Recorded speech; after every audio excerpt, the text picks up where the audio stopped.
And a good spiritual morning to you once again. I'm Father Cosmas. Thanks for joining me today for a quick chat and, of course, our morning cup of coffee.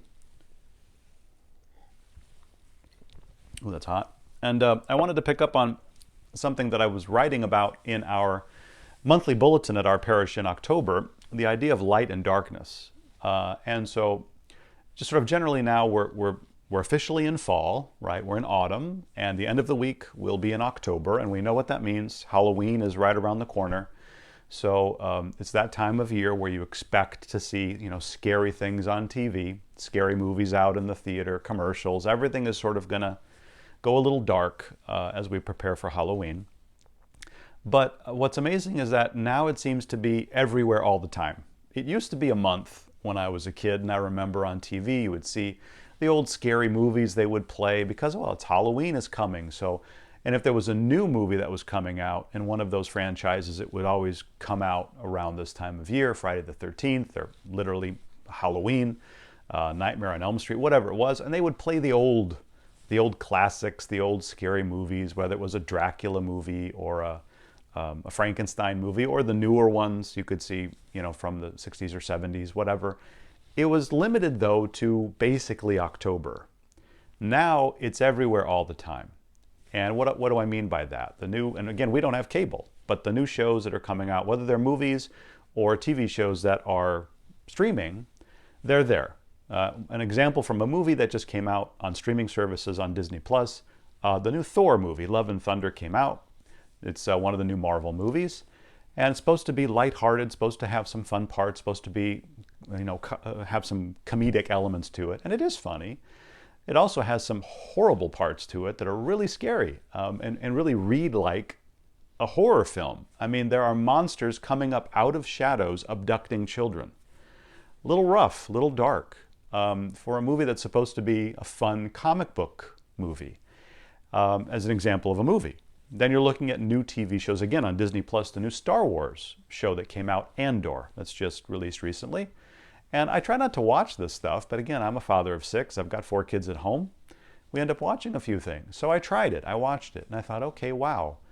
Once again, I haven't been a big fan of the Star Wars stuff that's come out lately. I tried to get on board with this. There's the main character right away that we're supposed to be rooting for. He's the protagonist, he's the hero. And you're rooting for him. It's like, okay, I found out that he's estranged from his sister. He's looking for his sister. That's wonderful. And then a few minutes later, he kills 2 people. Now, yes, they were sort of going to rob him or do God knows what to him. One is killed by accident, but the other, he sort of just assassinates. He shoots the guy in the face with a laser blaster while he's kneeling in front of him. A little dark, a little rough for a Star Wars movie, once again, or a Star Wars show. The darkness is there. If you're watching Lord of the Rings, the new Rings of Power show on Amazon Prime, big fan of the original books. I read The Hobbit and Lord of the Rings back in middle school, just like everybody else. I was a fan of the Peter Jackson trilogies, so I'm trying to watch it, but parts of it with the orcs and the goblins coming up out of the ground in people's houses and abducting people, once again, a little dark.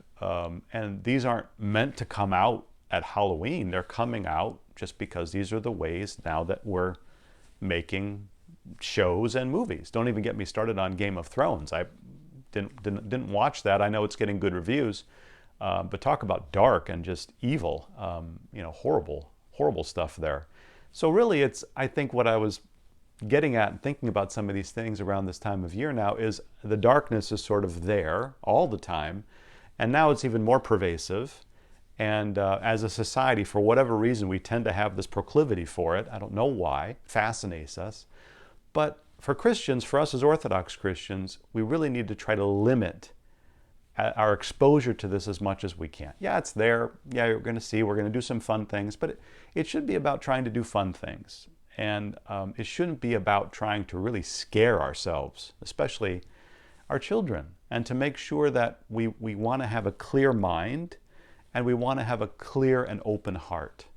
And we don't want to be putting images in there that are going to be poisoning that peace, that clarity, that openness, that harmony. We don't want that stuff in there. So as best as we can, around this time of year, try to limit the amount of darkness that you're exposing yourself to. Try to limit some of these shows that maybe are sort of sneaking in these horror film moments in there as best as we can, so that we keep our hearts light, we keep our minds clear, and we are open to receiving the light of Christ each and every day. Amen.